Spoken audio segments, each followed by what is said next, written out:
दो शब्द में मैं अपना अनुभव सुनाना चाहूंगी।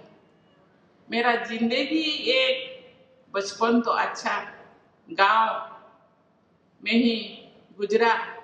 बचपन बहुत अच्छा था, पढ़ाई के समय भी अच्छा था, लेकिन जब संसार शुरू किया तो एक के बाद एक बहुत सारा ऐसे आंधी तूफान आया जो मेरे जिंदगी को तहस नहस कर दिया। जितने जिंदगी में जितने हरियाली था उसको उड़ा कर ले गया। कोई कहते हैं ये हम संसार में जो जीते हैं, हम लोगों को बहुत सारा खिलौना मिल जाता है, जिसलिए भगवान हमको भेजे हैं उसको हम भूल जाते हैं। शायद इसीलिए मेरे जिंदगी में जितने सब हरियाली था उसको उड़ाकर ऐसा आंधी ऐसा तूफान आ गया, सब उड़ा कर ले गया। मैं अकेला रह गई जिंदगी में, और मेरे बच्ची के लिए मुझे जीना है। जीने के लिए कुछ ऐसा साधन चाहिए, कुछ ऐसा सहारा चाहिए, क्योंकि मैं अपने आप को बहुत ज्यादा दुर्बल महसूस करती थी। मैं समझती थी मुझे इतना ऐसा सहारा चाहिए जहाँ कि मैं जी सकूं, जिसके सहारे में जी सकूं। जिंदगी में मैं बहुत सारे ऐसे संस्थानों से मैं जुड़ी हूँ, मैं बहुत सारा भक्ति करती थी। मुझे पता नहीं वो संस्थानों का नाम यहाँ लेना मैं नहीं चाहूँगी। वो बिना पूजा किए मैं खाना नहीं खाती थी।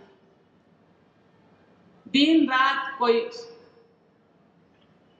भजन, रात को 4 बजे 3 बजे उठकर शहर परिक्रमा भी करती थी, कीर्तन भी करती थी। बहुत सारा है कि जिंदगी में ऐसे नेगेटिविटी ना आ जाए कि मेरे परिवार को ऐसे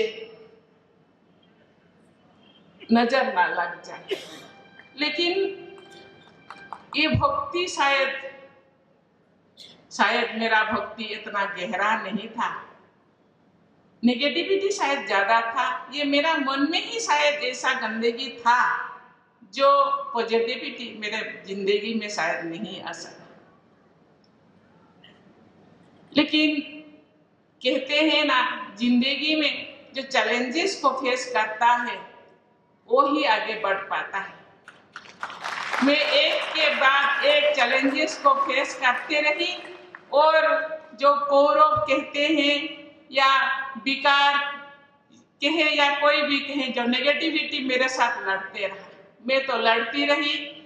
लड़ते लड़ते बहुत सारा चीजें तो मैंने खो दिया, बहुत सारा खिलौना मैंने खो दिया। लेकिन बाद में मुझे ऐसा कोई महसूस हुआ, कोई ऐसा फरिश्ता बन के मेरे जिंदगी में आया कि तुम्हें वहां जाना है।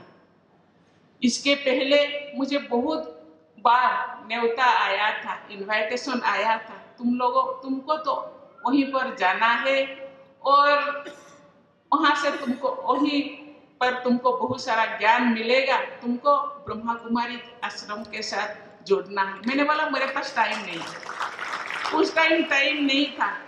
शायद उसी दिन वो फरिश्ता का बातें मैंने सुनता, शायद जितना जो आंधी तूफान मैंने सामना किया शायद वो नहीं आता।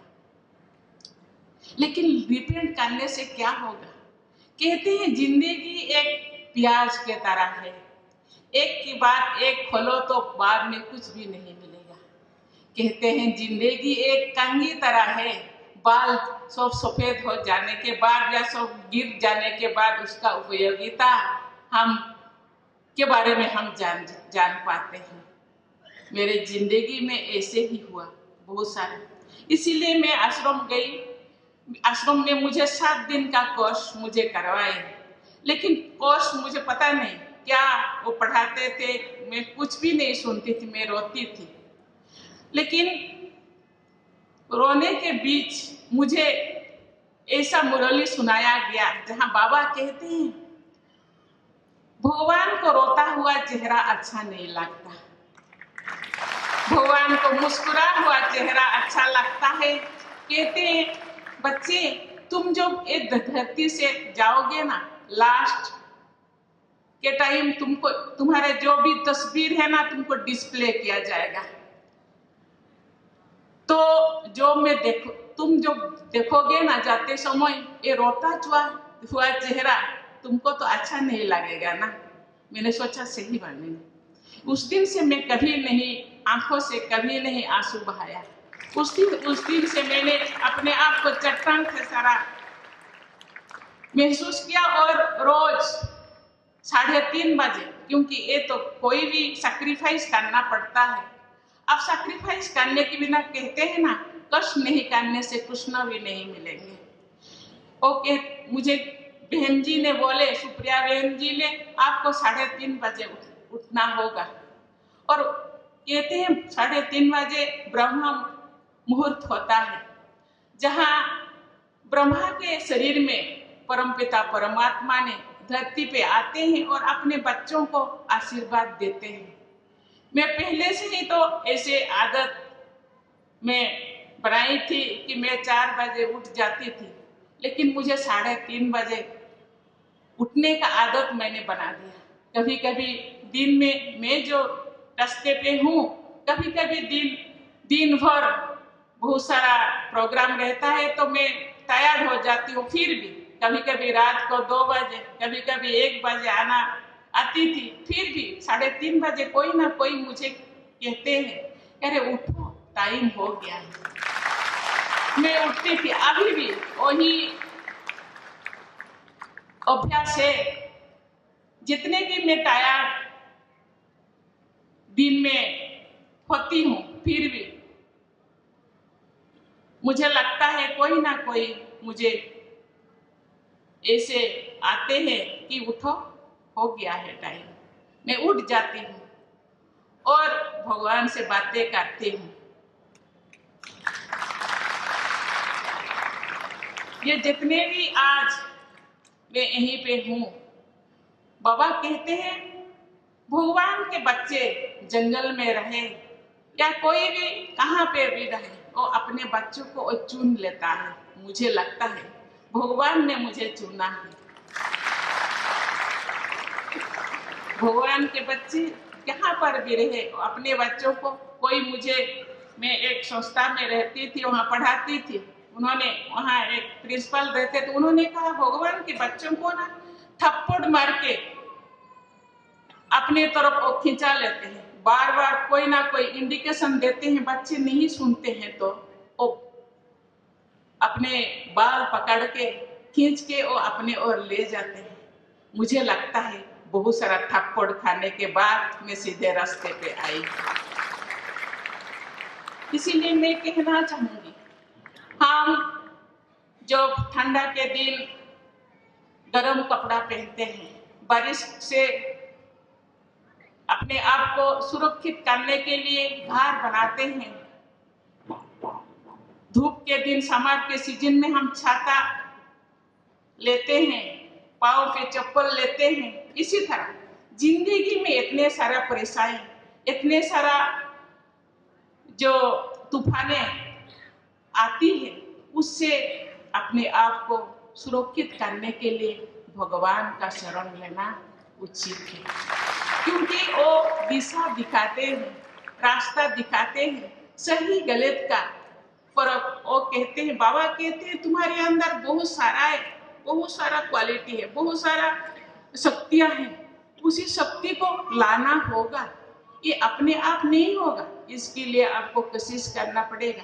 परखने की शक्ति, निर्णय करने की शक्ति, समाने की शक्ति, सहन करने की शक्ति, ऐसे बहुत सारा शक्तियां हैं। उसी शक्ति को उज्जीवित करना होगा। इसके लिए आप भगवान से अपने आप को जोड़ना होगा। जोड़ने से जो भी शक्तियां अंदर है, बाबा कहते हैं अंतर्मुखी बनो। तुम्हारे अंदर इतने सारे शक्तियां हैं, शायद वो शक्तियों में से हम जिंदगी में डे टू डे लाइफ में हम 2-4% ही यूज करते हैं, यूटिलाइज करते हैं।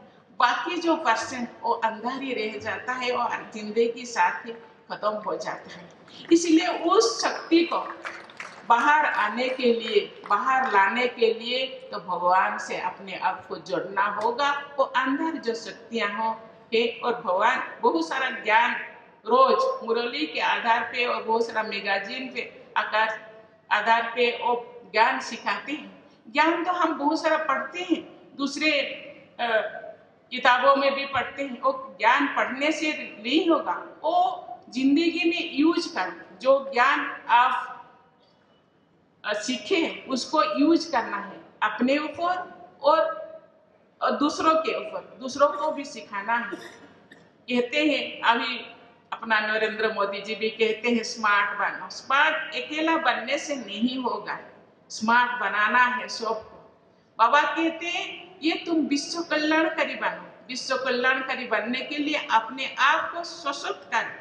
कोई सरप्लस होगा तो आपके पास सरप्लस होगा तो आप दूसरों को दे सकोगे। इसीलिए अपने आप को मजबूत करने के बाद खुद से ज्यादा बनाओ तो दूसरों को भी आप दे सकोगे। इसीलिए हर किसी के कहते हैं हम लोगों के पास तो टाइम नहीं है, मुझे तो मैं फलाना ऑफिस में काम करता हूँ, मुझे तो फलाना, मुझे कहाँ टाइम मिलता। मुझे लगता है बाबा कहते हैं इसके लिए स्पेशल टाइम शुरू में थोड़ा बहुत टाइम देना पड़ता है। बाद में आप ऐसे आदत आपका हो जाएगा, चलते फिरते काम करते भगवान के साथ जोड़ना होगा तो टाइम सेपरेट नहीं होगा आपके। इसीलिए जितने भी काम हो, जितने भी काम आप करते हैं, जो भी काम करते हैं, तो जो काम आप 5 घंटे में करते हैं वो आप बाबा के साथ, भगवान के साथ जुड़ेंगे तो वो शायद 2-3 घंटा में वो काम समाप्त हो जाएगा। आपको टायर्ड भी नहीं लगेगा। मुझे कहते आपका तो इतना एज हो गया, आप बहुत सारा घूमते हैं। मैं कहती हूँ मुझे तो घूमने के लिए मुझे इतना शक्ति मिला है, इतना एनर्जी मुझे मिल रहा है। मुझे बेटी कहती है माँ तुम ऐसे रात को 3:30 बजे उठ जाती हो, दिन भर काम करती हो, रात को 10-11 बजे सोती हो। तो बाबा कहते हैं दिन रात, क्योंकि ये जिंदगी और जिंदगी का जो टर्म बहुत कम, अभी तो कलयुग है, लोग मुश्किल से 70, 60, 70, 50 में ही चले जाते हैं। ये जो छोटी सी जो जिंदगी, बाबा कहते हैं ये गल्फ का लास्ट जन्म है तुम्हारा। ये लास्ट जन्म में जितने भी कमी कमजोरियां हैं, जितने भी तुम किए हो उसको तुम साफ करना है, उसको तुमको साफ करना होगा और बेदाग घेरा बनना होगा। नहीं तो जो ये कहते हैं कि ये अविनाशी ज्ञान रत्न है, ये विनाश नहीं होता, वो कैरी फॉरवर्ड होगा। अभी जो आप काम करते हैं वो नेक्स्ट कहते हैं कि आत्मा अमर है, परमात्मा जैसे अमर है। परमात्मा कभी तो शरीर नहीं लेते लेकिन आत्मा शरीर लेते हैं। तो जितने भी आप काम करते हैं वो काम कैरी फॉरवर्ड होगा। आप अच्छा काम करेंगे तो वो जो नेक्स्ट जो आपको जिंदगी मिलेगा, शरीर मिलेगा, वही शरीर पे भी आप उसको यूटिलाइज कर सकते हैं, एंजॉय कर सकते हैं। उसी हिसाब से हमको देखना होगा मैं क्या कर रही हूँ, ठीक तो कर रही हूँ ना। इसीलिए हर काम करने से पहले सोचना होगा कि जो काम मैं कर रही हूँ वो ठीक तो है।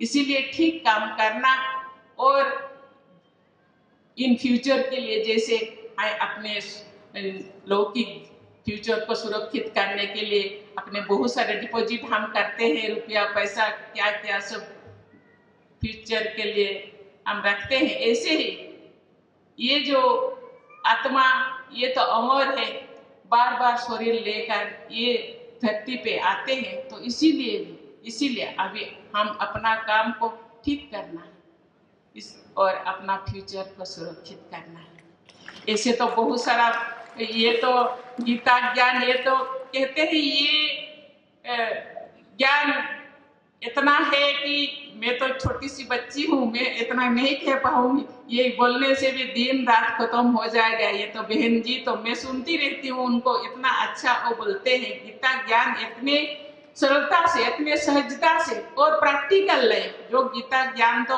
हमने भी पढ़ा है, लेकिन वो एक्चुअल ज्ञान, सच्ची ज्ञान क्या है प्रैक्टिकल लाइफ में उसका क्या प्रभाव है, वो जो सिखाते हैं मैं भी सुनती रहती हूँ। वो उनके आगे मैं थोड़ा बोलने के लिए धृष्टता तो किया, फिर भी मैं आप लोग मुझे बुलाए हैं और भी प्रोग्राम है, मुझे जाना है। आप लोगों के साथ कुछ समय बिताने का टाइम मुझे मिला, मुझे तो इसीलिए मैं आती हूँ। मैं थोड़ा लालची भी हूँ। इस तरह वाइब्रेशन कहते हैं कि ये जो सभा, ये जो इंद्रों का सभा, देवी देवताओं का सभा, ये वाइब्रेशन, हम मंदिर जाते हैं, मस्जिद जाते हैं, गुरुद्वारे जाते हैं माथा टेकने के लिए, क्योंकि वो स्थान पवित्र होता है। वहाँ के वाइब्रेशन शरीर में शायद पढ़ने से कुछ भलाई हो जाए, इसीलिए मैं भी ये इसी वही सोच के मैं आती हूँ, थोड़ा इनका वाइब्रेशन मेरे ऊपर पड़ जाए कि मेरा भी भलाई हो जाए। बहुत बहुत धन्यवाद, थैंक यू। जय हिंद, जय जय।